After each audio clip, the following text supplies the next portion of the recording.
Bonjour, je suis Myriam Demière, humoriste et je suis sur la libre antenne de Radio People. Bonjour Myriam. Bonjour Philippe. On est ici chez toi, on est à Chèvres, il fait beau. On est au mois de mars, donc c'est magnifique, c'est le printemps en avance, c'est génial. Toi, humoriste, on va faire connaissance avec toi parce que peut-être il y a encore 2-3 personnes dans cette Suisse romande, dans ce monde, qui ne te connaissent pas encore. Peut-être, c'est triste. Exactement, oui, mais ça prouve qu'il y a encore du travail à faire, il y a encore des choses à faire. C'est pour ça qu'on est là ensemble aujourd'hui. Exactement, pour en parler avec plaisir. Et moi, je vais faire connaissance avec toi, donc on va partir depuis le départ, l'enfance, les parents, la famille, l'école, tout ça. Raconte-moi, tu es né où ?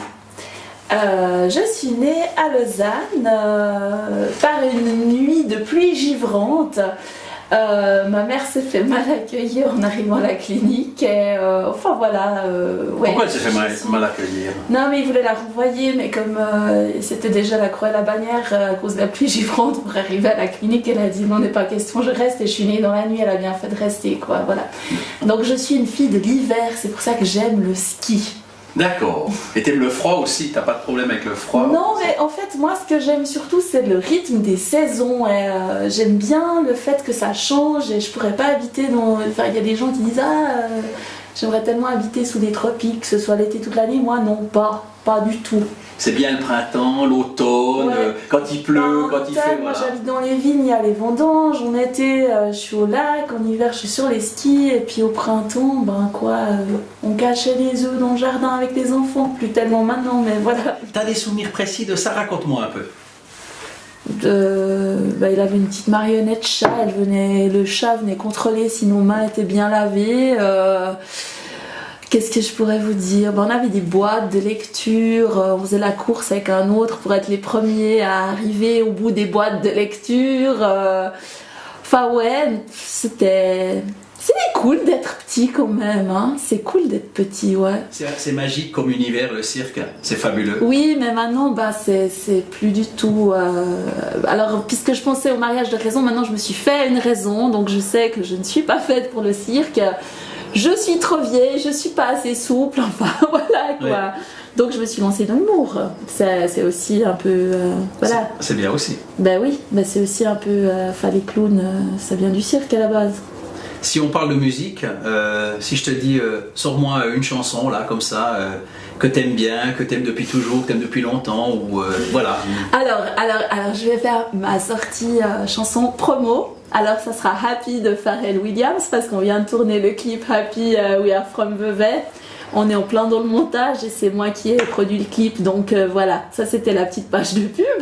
C'est bien, il faut. Et maintenant, si je dois choisir une chanson, alors un chanteur, ça sera Julien Doré. Je suis totalement fan. Je trouve que c'est un artiste complètement déjanté. Non, mon père il était mécanicien électricien. Il travaillait à l'Union laitière vaudoise. Donc il allait réparer les frigos des laiteries un peu. Alors grâce à mon père, je connais beaucoup de noms un peu que je trouvais très bizarres à l'époque, des petits endroits du canton de Vaud. Alors la Clé aux Moines, j'ai toujours trouvé ça bizarre comme nom. Il y avait Villars-Tiercelin, je crois.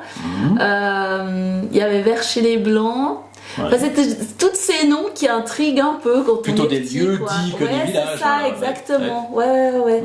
Et voilà. Alors après, quand je repassais dans ces villages, je me disais tiens, j'en ai entendu parler quand j'étais petite. Ouais. Voilà.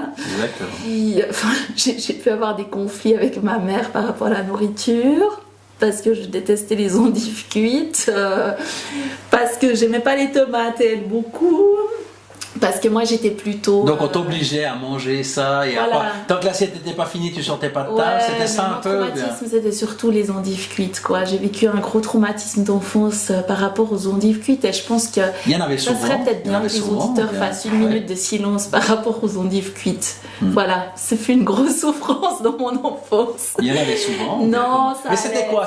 C'était ce qu'on met sur la table, on doit le manger parce qu'il faut respecter ce qu'on met. C'était un peu comme ça. C'est un peu ça. Puis on mange au moins un petit peu, donc. Suite au traumatisme des endives cuites, j'ai décidé que mes enfants auraient au moins le droit d'avoir 1 ou 2 légumes qui ne touchent pas du tout, quoi.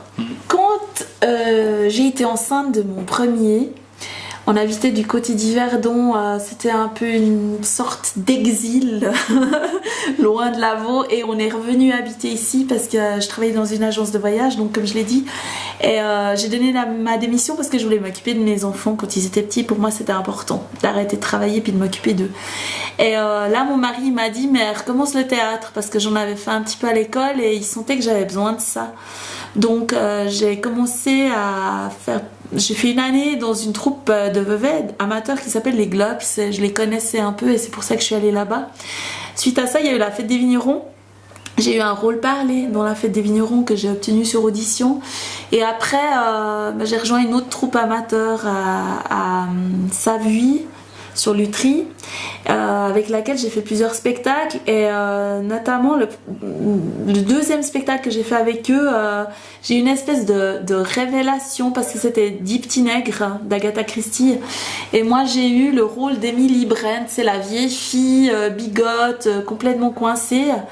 Et c'est marrant parce que j'espérais avoir le rôle le plus long féminin, de rôle principal, et j'ai eu ce rôle là, et sur le moment quand je l'ai reçu c'était une espèce de punition, et en fait ça a été un cadeau formidable parce que je sais, j'ai pas vraiment compris ce qui s'est passé avec ça. Les gens venaient me trouver à la fin des représentations pour me féliciter, enfin ils avaient trouvé ça génial, des gens que je connaissais. T'avais habité le personnage, comme on dit. Ouais, il semblerait, mais des gens que je connaissais de nulle part, et ça a été une révélation dans le sens où j'ai compris à partir de ce moment-là que c'était pas forcément le rôle principal qui était le plus intéressant, que la gentille jolie jeune fille en fleurs un peu nunuche c'était pas intéressant, qu'il valait beaucoup mieux faire des personnages qui avaient un caractère fort, que les méchants c'était quelque chose de génial. Bon là en l'occurrence c'est pas elle qui avait tué, mais c'est vrai que c'est pas un personnage sympathique du tout.